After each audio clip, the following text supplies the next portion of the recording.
10 ఏళ్ల క్రితం జరిగినటువంటి మేయర్ అనురాధ దంపతుల హత్య కేసులో కోర్టు సంచలనమైనటువంటి తీర్పు ఇచ్చింది.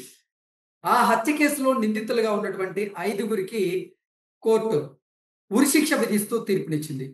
అయితే ఈ తీర్పు తర్వాత వైకాపాలో అలాగే అవినాష్ రెడ్డి గుండెల్లో రైళ్లు పరిగెడుతున్నట్లుగా కొన్ని వార్తలు వస్తున్నాయి. దానికి కారణం ఏంటంటే ఆ మేయర్ దంపతుల హత్య కేసులో ఎలా నిందితులకు ఉరిశిక్ష వేశారో వైఎస్ వివేకానందరెడ్డి హత్య కేసులో నిందితులుగా ఉన్న వారికి కూడా ఉరిశిక్ష తప్పదని అవినాష్ రెడ్డి అలాగే ఆ హత్య కేసులో ఇన్వాల్వ్ అయిన వారు కూడా భయపడుతున్నారు అంటూ కొన్ని వార్తలు వస్తూ ఉన్నాయి. ఆ మేయర్ దంపతుల హత్య కేసులో తీర్పు అయితే రావడం జరిగింది. మరి వైఎస్ వివేకానందరెడ్డి హత్య కేసులో ఎటువంటి తీర్పు వచ్చేటువంటి అవకాశం ఉంది? నిజంగా నిందితులకి ఉరిశిక్ష పడేటువంటి అవకాశం ఉందా లేదా అనే దాని మీద మనం పూర్తి స్థాయిలో విశ్లేషణ చేసుకుందాం. ప్రస్తుతం మనతో పాటు ఉన్నారు ప్రముఖ రాజకీయ విశ్లేషకులు, ప్రముఖ సీనియర్ జర్నలిస్ట్ డివిఎస్ గారు. వారితో మాట్లాడు. సార్ నమస్తే సార్. నమస్తే సార్, మేయర్ అనురాధ దంపతుల హత్య కేసులో నిందితులుగా ఉన్న వారికి కోర్టు ఉరిశిక్ష విధిస్తూ తీర్పునిచ్చింది. ఆ తీర్పు విని ఇప్పుడు అవినాష్ రెడ్డి అలాగే వైఎస్ వివేకానందరెడ్డి హత్య కేసులో ఇన్వాల్వ్ అయిన కొంతమంది కూడా భయపడుతున్నట్టుగా కొన్ని వార్తలు వస్తూ ఉన్నాయి. దీన్ని ఎలా చూడాలంటారు? చిత్తూరు సెషన్స్ కోర్టు ఇచ్చినటువంటి తీర్పు ఇవాళ రాష్ట్ర వ్యాప్తంగా చర్చ. ఏది అటు కడపలో పులివెందుల వివేకానందరెడ్డి హత్య కేసు, లేదు ఈ చిత్తూరు ఈ మేయర్ దంపతుల హత్యని పోలుస్తూ ఇది 2015లో జరిగిన హత్య. ఏది ఈ కఠారి మోహన్ అనురాధ ఈ దంపతుల హత్య, ఇది కూడా కుటుంబ సభ్యుల పాత్ర. ఇది వాళ్లే నిందితులుగా వాళ్ళ ఆరోపణలు ఎదుర్కోవటం, శిక్షలు పడటం. మేనల్లుడు మోహన్ మేనల్లుడు చింటూ, మరి అతను కుట్ర అది బయటపడింది, వాళ్ళ శిక్షలు కూడా పడ్డాయి. దీనిలో 23 మందో 22 మందో నిందితులు ఉన్నారు. 16 మందో ఏమో మరి వాళ్ళు నిర్దోషులుగా, ఒక 5గురికో ఏమో శిక్ష పడ్డట్టుంది.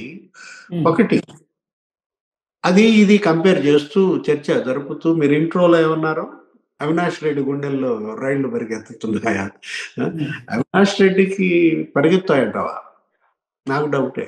ఎందుకంటే అవినాష్ రెడ్డి గుండెల్లో రైళ్లు పరిగెత్తించేంత సీన్ అంటే హత్య కేసులో ఇప్పుడు ఉరిశిక్ష విధిస్తూ తీర్పించిన నేపథ్యంలో కోర్టు, మరి వైఎస్ వివేకానందరెడ్డి హత్య కేసులో కూడా అదే తీర్పు వస్తుందేమో అనేటువంటి భయం అయితే ఖచ్చితంగా ఆ హత్య కేసులో ఇన్వాల్వ్ అయినటువంటి నిందితులు ఉంటుందంటారా సార్? వచ్చింది, ఏది ఉంటది, ఏది ఇప్పుడు కాకపోతే ఇంకో 2-3 ఏళ్ళు పడదంటావా? అంటే ఆ హత్యకి సంబంధించినటువంటి కేసులో లాజికల్ కన్క్లూడ్ అయితే వచ్చింది. మరి వైఎస్ వివేకానందరెడ్డి హత్య కేసుకు సంబంధించిన దాంట్లో ఎటువంటి తీర్పు వచ్చేటువంటి అవకాశం ఉంటుందంటారు? అంటే ఇంకో 3 ఏళ్ళకి వచ్చుద్దంటావా? అంటే ఏంటి, ఇప్పుడు ఈ హత్య జరిగి ఇప్పటికి 10 ఏళ్ళు. ఇది ఈ కటారి మోహన్ లేకపోతే అనురాధ, అది 2015 మర్డర్. తీర్పు ఎప్పుడు వచ్చింది? 2025లో వచ్చింది. ఇది 2019లో జరిగిందా? వివేక హత్య జరిగి ఇప్పటికి 7 ఏళ్ళ. ఇంకో 3 ఏళ్ళు ఆగాల, ఇంకో 3 ఏళ్ళు. అంటే ఏంటి, ఇప్పుడు అవినాష్ రెడ్డి పార్లమెంట్ పదవి అయిపోతుందా? మళ్ళా కంటే చేసి గెలిచేదాకా కూడా శిక్ష పడదా? ఇవాళ చర్చ ప్రజల్లో ఏది, సత్వర న్యాయం జరగాలి. తీర్పులు కూడా సత్వర తీర్పులు వస్తే భయం వస్తుంది. అరే కళ్ళ ముందే కనపడుతుంటే హత్య చేసిన వాళ్ళు జైలుకి వెళ్ళారు అనేది కొంచెం వాళ్ళలో కూడా ఒక రిపెంటేషన్, పశ్చాత్తాపం, భయపడటం జరుగుతుంది. ఇట్లా డ్రాగ్ ఆన్ చేసుకుంటూ 10 ఏళ్ల తర్వాత శిక్షలు పడితే ఏమవుద్ది? ఇప్పుడు మొన్న కూడా ఎవరు అన్నారు కదా, ఏదో పెద్ద రాజకీయ నాయకుడే అన్నాడు, ఏమవుద్ది, అరెస్ట్ చేస్తారు, జైలుకి వెళ్తాం, మరి ఒక 6 వారాల్లో బయటకు వస్తాం.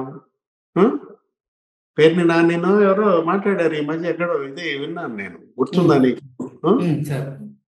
అదే స్టేషన్కి వెళ్ళాడా, పోలీస్ స్టేషన్ లో వీరంగం వేశాడా, అతను అనుచరుడిని ఎవరో అతను పట్టుకొస్తే సిఐని మామూలుగా అసలు పోలీస్ స్టేషన్ లో ఏం చేస్తావు నువ్వు, మహా చేస్తే అరెస్ట్ చేస్తావు, సబ్ జైలుకి వెళ్తా, మళ్ళా 4 వారాల్లో బెయిల్ మీద బయటకు వస్తా అంటే ఒక రాజకీయ నాయకుడు మాజీ మంత్రిగా చేసినాడు అలా అన్నాడంటే ఇక నిందితులు ఎలా ఉంటారు?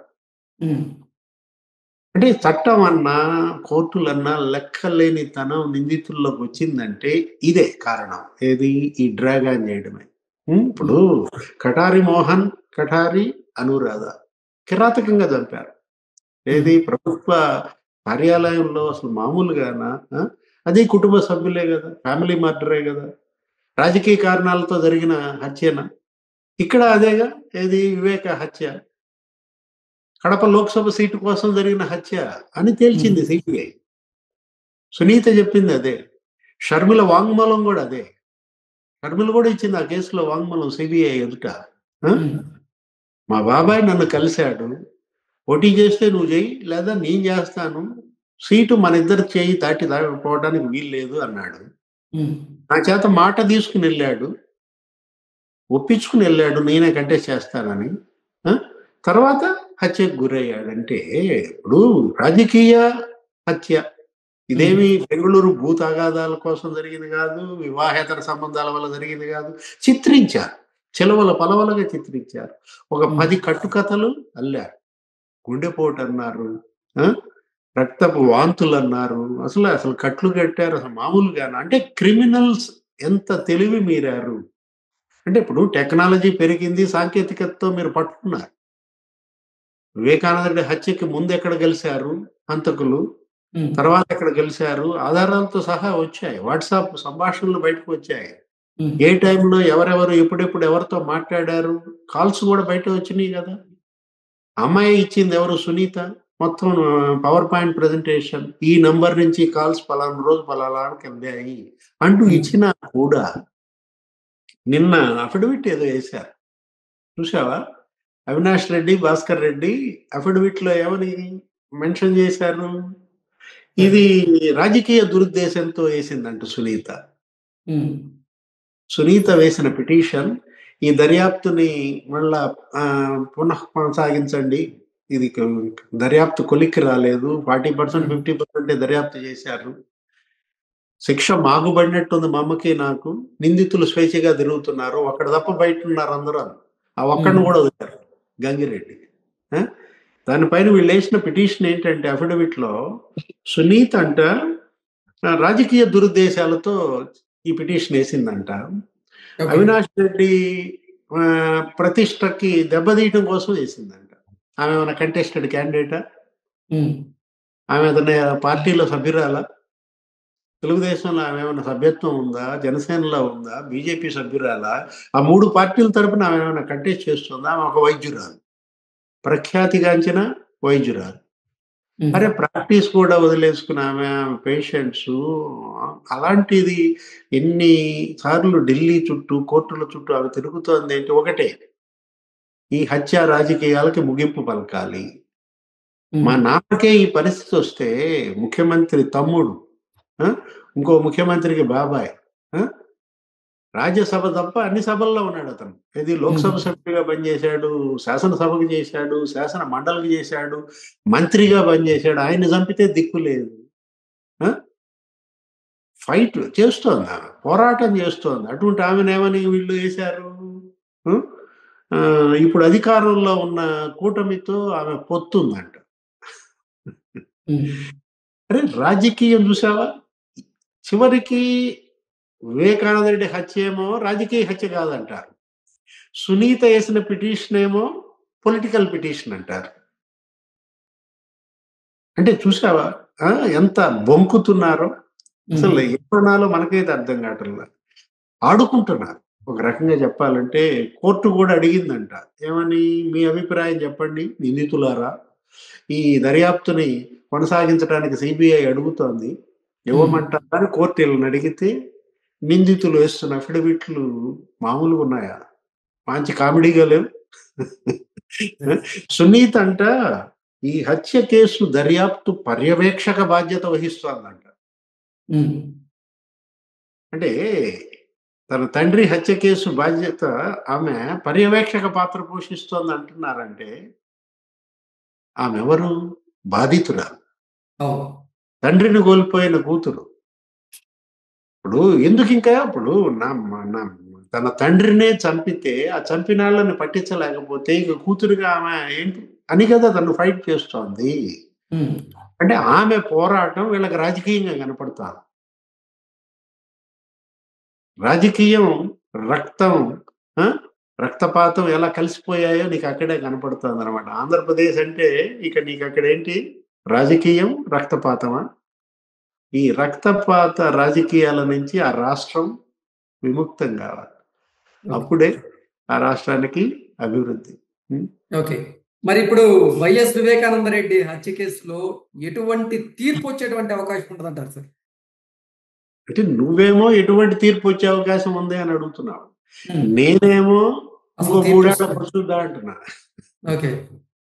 అంటే ఇప్పుడు 7 ఏళ్లే కదా! ఇప్పుడు మేయర్ అనురాధ కటారి మోహన్ దంపతుల హత్య 10 ఏళ్లయిందయ్యా. ఉమ్, ఇది కూడా 10 ఏళ్లు గాని ఓకే. వచ్చుద్ది తీర్పు. ఎప్పుడో ఏది ఇంకో 3 ఏళ్లకి వచ్చుద్దా? అంటే ఒకటి దురదృష్ట పరిణామాలు. వాళ్ళకేమో స్టాఫ్ లేరంటారు. ఉమ్, జడ్జీల కొరత అంటారు. ఆ! మరోవైపేమో కేసులు లక్షల సంఖ్యలో పెండింగ్‌లో ఉన్నా కూడా ఇలాంటి కేసులు ఏది ఇది బ్రూటల్ మర్డర్ కేసులు, పొలిటికల్ ఉమ్, మర్డర్ కేసులు. వీటిని ప్రత్యేకంగా ప్రాతిపదికన తీసుకొని సత్వర విచారణ జరపాలి. ఓకే. శిక్షలు పడాలి. ప్రజలకు సందేశం అందాలి. ఓకే. ఇదేంటి ఇది కేవలం సాధారణ మర్డర్‌గా చూడకూడదు దీన్ని. ఇది ప్రభుత్వాలను మార్చిన మర్డర్. ఓకే. ఏది చంద్రబాబు ప్రభుత్వం కూల్చేసిన మర్డర్, జగన్మోహన్ రెడ్డిని ముఖ్యమంత్రిని చేసిన మర్డర్ అన్నమాట. ఉమ్, మా నాన్నని చంపారు, మా తాతని చంపారు, మా బాబాయిని చంపారు అని చెప్పి అతను చెవినీళ్ళు కట్టుకొని లబలబలాడి పోరాడాడు. ఆ! నారాసుర రక్త చరిత్ర అని వాళ్ళ పేపర్లలో రాయించారు. ఉన్నారు. ఆ! వాళ్ళు ఖండించాల్సిన ఆళ్ళు, మాకేం తెలీదని వాదించాల్సిన ఆళ్ళేమో బిత్తరపోయారు. ఈ రకం ప్రచారం. అంటే ఒకటి ఎప్పుడన్నా ఎవరన్నా ఊహిస్తారా? మర్డర్ చేసి కిరాతకంగా నరికి, నరికి చంపి కట్లు కడతారా? కుట్లేస్తారా? పూ పూలు జల్లుతారా? ఆ! పోస్ట్‌మార్టంకి ఆ అమ్మాయి పట్టుపట్టకపోతే సునీత ఏమయ్యేది? అంత్యక్రియలు గూడా జరిగిపోయుండేవి. ఓకే. అసలు జనానికి కూడా అది తెలిసేది కాదనమాట. ఇప్పటికైనా ఈ కేసుని సిబిఐ ఒక ప్రెస్టీజియస్‌గా తీసుకోవాలి. ఏది సుప్రీంకోర్టు పర్యవేక్షణలో ఇప్పుడు జరుగుతున్న నేపథ్యంలో ప్రతిదీ సుప్రీంకోర్టు అబ్జర్వ్ చేస్తున్న పరిస్థితుల్లో సిబిఐ దీన్ని చాలా ప్రతిష్టాత్మకంగా తీసుకొని సత్వరం శిక్షలు గనక పడకపోతే ఏ సందేశం ఇచ్చినట్టు అవుతది? హ్మ్. కోర్టులు లేకపోతే దర్యాప్తు సంస్థలు వాళ్ళ బాధ్యత ఎప్పుడు? ఎప్పుడు? దీన్ని లాజికల్ ఎండ్‌కి తీసుకెళ్లాల్సింది వాళ్ళే. ఓకే. ప్రజలు కాదు. ప్రజలిచ్చారు. వాళ్ళ తీర్పు ఇచ్చారు ప్రజలు. ప్రజా తీర్పు కళ్ళ ముందుంది. న్యాయస్థానాల తీర్పు కోసం ప్రజలు ఎదురు చూస్తున్నారు. Okay sir. Thank you so much.